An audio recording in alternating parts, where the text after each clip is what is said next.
লৈ আহিছো এটা গুৰুত্বপূৰ্ণ খবৰ গুৱাহাটী বিমানবন্দৰত মিয়া ভাই ৰতিগতি 4 ঘণ্টা ধৰি বহি থাকিবলগীয়া হ'ল বিমানবন্দৰত তাৰ পিছতে এয়াৰ ইণ্ডিয়াৰ বিৰুদ্ধে উজাৰিলে ক্ষোভ সামাজিক মাধ্যমত ক্ষোভ উজাৰিলে মিয়া ভাই আৰু স্পষ্টকৈ কৈছে এই বিমানেৰে এয়াৰ ইণ্ডিয়াৰ বিমানেৰে কোনো যাত্ৰীক ভ্ৰমণ নকৰিবলৈ আহ্বান জনাইছে মিয়া গৰাকী আৰু এই সন্দৰ্ভত লৈ আহিছো সবিশেষ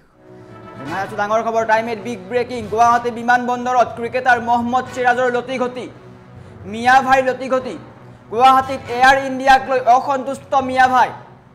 গুৱাহাটী বিমানবন্দৰত বহি থাকিবলগীয়া হ'ল কেইবা ঘণ্টা জোৰা এয়াৰ ইণ্ডিয়াৰ বিৰুদ্ধে উজাৰিলে ক্ষোভ সামাজিক মাধ্যমত ক্ষোভ উজাৰিছে মিয়া ভাই আপুনি কমেণ্ট যোগে জনাওক মিয়া ভাইৰ এই স্থিতিত ক্ৰিকেটাৰ মিয়া ভাই এয়াৰ ইণ্ডিয়াৰ বিৰুদ্ধে উজাৰিছে ক্ষোভ সামাজিক মাধ্যমত ক্ষোভ উজাৰিছে নিৰ্দিষ্ট কাৰণ নজনোৱাকৈ বিমানৰ উৰণত পলম কৰাৰ বাবে ক্ষোভ উজাৰিছে কোনো কাৰণ নজনোৱাকৈ বিমান উৰণত পলম কৰিছিল এয়াৰ ইণ্ডিয়াৰ কৰ্তৃপক্ষই সামাজিক মাধ্যম যোগে ক্ষোভ প্ৰকাশ কৰে ক্ৰিকেটাৰ গৰাকীয়ে গুৱাহাটীৰ পৰা হায়দৰাবাদলৈ যোৱা এয়াৰ ইণ্ডিয়াৰ বিমানৰ পলমত ক্ষোভিত ক্ৰিকেটাৰ গৰাকী যেহেতু গুৱাহাটীত টেষ্ট মেচ হৈ আছিল আৰু টেষ্ট মেচ আজি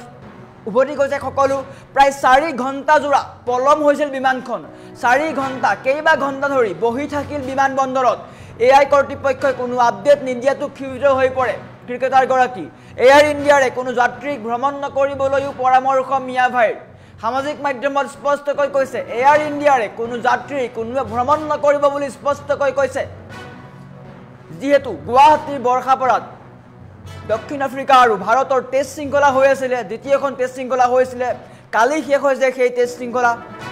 আৰু সকলো উভতি গৈছে মিয়া ভাই উভতি যোৱাৰ সময়তে যিখন বিমানত উভতি গৈছিল যাবলগীয়া আছিল সেই বিমানখনে 4 ঘণ্টা ধৰি পলম কৰে বিমানবন্দৰত কেইবা ঘণ্টা জোৰা আবদ্ধ হ'বলগীয়া হয় ক্ৰিকেটাৰ গৰাকী আৰু তাৰ পিছতে মিয়া ভাই অসন্তুষ্ট হৈ পৰে আপুনি মিয়া ভাইৰ এই স্থিতিক কি বুলি ক'ব কমেণ্ট কৰক মিয়া ভাইক লৈ আপুনি কি ভাবে কমেণ্ট কৰক ভাৰতীয় উদীয়মান ক্ৰিকেটাৰ মহম্মদ সিৰাজে দুৰ্দান্ত প্ৰদৰ্শন কৰিছিলে অৱশ্যে ভাৰতীয় টিম পৰাস্ত হৈছে যদিও মহম্মদ সিৰাজে দুৰ্দান্ত প্ৰদৰ্শন কৰিছিলে বলিঙেৰে বৰ্ষাপাৰাৰ ক্ৰিজত যাদুৰ চমক দেখাইছিল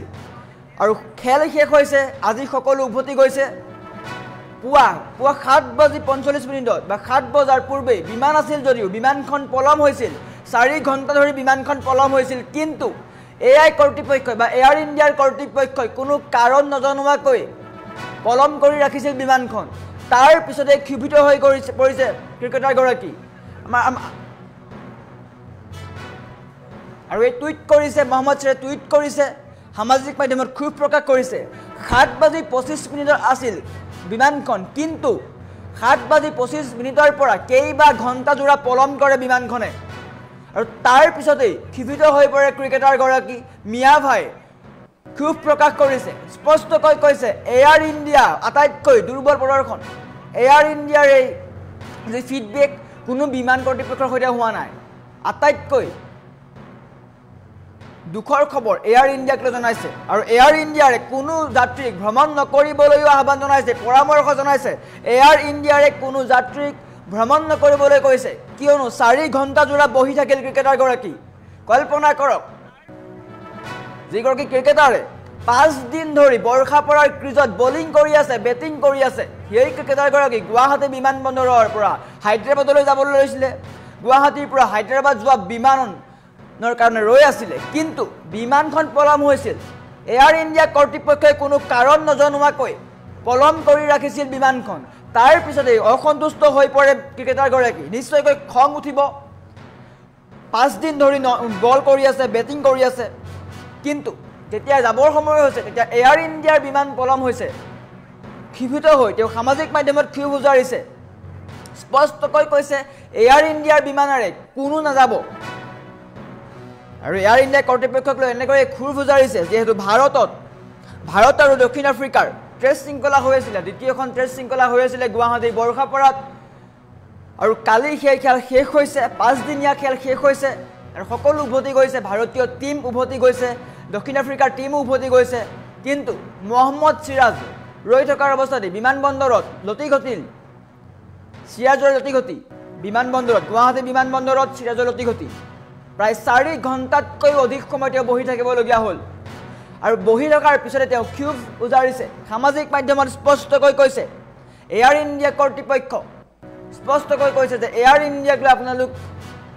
সিৰিয়াছ নহয় নেকি প্ৰশ্ন উত্থাপন কৰিছে কিয়নো 4 ঘণ্টা ধৰি পলম হৈছে এখন বিমান আমি সাধাৰণতে ভাৰতীয় ৰেল বিভাগক দোষাৰোপ কৰোঁ ভাৰতীয় ৰেলহে দেৰি হয় বুলি আমি ভাবো কিন্তু এয়াৰ ইণ্ডিয়াৰ বিমান পলম হৈছে প্ৰায় 4 ঘণ্টা নিৰ্দিষ্ট কাৰণ জনোৱা নাই কেইবা লাখ টকীয়া টিকট ক্ৰয় কৰে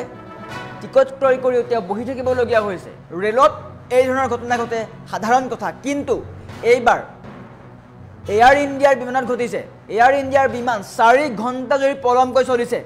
আৰু তাৰ পিছতে ক্ষুভিত হৈ পৰিছে ক্ৰিকেটাৰ গৰাকী প্ৰায় 4 ঘণ্টা জোৰা বহি থাকিল বিমানবন্দৰত আৰু গুৱাহাটী বিমানবন্দৰত মহম্মদ সিৰাজৰ লতিঘটি ক'ব লাগিব তেওঁ কেইবা ঘণ্টা জোৰা বহি থাকিবলগীয়া হৈছে প্ৰায় 7:25 আছিলে যদিও প্ৰায় 4 ঘণ্টা জোৰা পলমকৈ চলিছে বিমানখন আৰু তাৰ পিছতে ক্ষুভিত হৈ পৰিছে ক্ৰিকেটাৰ গৰাকী মিয়া ভাইৰ এই স্থিতিক লৈ আপুনি কি ভাবে কমেন্ট কৰক মিয়া ভাইক কওক সুকলমে থাকক আপুনি কমেন্ট কৰক মিয়া ভাইৰ স্থিতি গুৱাহাটীৰ পৰা হায়দৰাবাদলৈ এয়াৰ ইণ্ডিয়াৰ বিমান 2884 নং বিমানখন 7:25 উৰণৰ কথা আছিল যদিও কোনো কথা নজনোৱাকৈ পলম কৰি ৰাখিছে বিমানখন কোনো অফিচিয়েল আপডেট নাই কৰ্তৃপক্ষৰ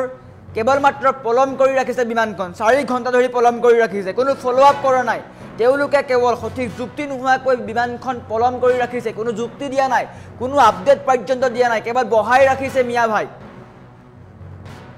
আৰু তাৰ পিছতে হতাশ হৈ পৰিছে সকলো 4 ঘণ্টা বিমান পলম হৈছে 4 ঘণ্টাৰ পিছতো কিন্তু আপডেট নাই এয়াৰ ইণ্ডিয়া কৰ্তৃপক্ষই 4 ঘণ্টাৰ পিছতো কিন্তু আপডেট দিয়া নাই তেওঁ বহি থাকিবলগীয়া হ'ল গুৱাহাটী বিমানবন্দৰত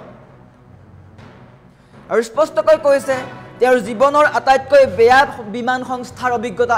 এয়াৰ ইণ্ডিয়াৰ আটাইতকৈ বেয়া বিমান সংস্থা বুলি উল্লেখ কৰিছে মহম্মদ সিৰাজ যে বিশ্বৰ বিভিন্ন প্ৰান্তত খেলিবলৈ যায় বিভিন্ন প্ৰান্তলৈ বিভিন্ন বিমান সংস্থাৰ জৰিয়তে সংযোগ হৈ থাকে তেওঁলোক বিভিন্ন বিমান সংস্থাই তেওঁলোকে ভ্ৰমণ কৰে কিন্তু স্পষ্টকৈ কৈছে যে এয়াৰ ইণ্ডিয়াৰ আটাইতকৈ দুৰ্ভাগ্য বা বেয়া অভিজ্ঞতা বুলি স্পষ্টকৈ কৈছে আৰু স্পষ্টকৈ কৈছে যে কোনো যাত্ৰীয়ে এই বিমান সংস্থাৰে ভ্ৰমণ নকৰিব সমান্তৰালকৈ এয়াৰ ইণ্ডিয়াক টেক কৰি দিছে আৰু এয়াৰ ইণ্ডিয়াৰ বিমান পলম হোৱাৰ পিছত ক্ষুভিত হৈ পৰিছে ক্ৰিকেটাৰ গৰাকী আপুনি কমেন্ট কৰক কি ভাবে মিয়া ভাই আমি আপোনাৰ কমেন্ট লোৱাৰ চেষ্টা কৰিছো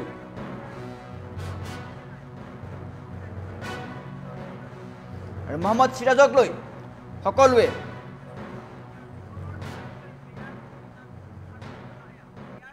ভাবক যিগৰাকী ক্ৰিকেটাৰে গুৱাহাটীৰ বৰখাপাৰাত 5 দিন ধৰি ক্ৰিকেট খেলি আছে 5 দিন ধৰি তেওঁ বলিং কৰি আছে বেটিং কৰি আছে সেই গৰাকী ক্ৰিকেটাৰ উভতি যোৱাৰ সময়তে গুৱাহাটী বিমানবন্দৰত লতিঘটি প্ৰায় 4 ঘণ্টাতকৈও অধিক সময় তেওঁ বহি থাকিবলগীয়া হ'ল প্ৰায় 4 ঘণ্টা ধৰি তেওঁ বহি থাকিবলগীয়া হৈছে কল্পনা কৰক যিগৰাকী ক্ৰিকেটাৰে বিশ্বৰ বিভিন্ন প্ৰান্তলৈ যায় বিভিন্ন প্ৰান্তত গৈ খেলে গৈ দুৰ্দান্ত প্ৰদৰ্শনেৰে ভাৰতক জয়ী কৰায় সেইগৰাকী ক্ৰিকেটাৰ সেইগৰাকী মহম্মদ সিৰাজ সেইগৰাকী মিয়া ভাই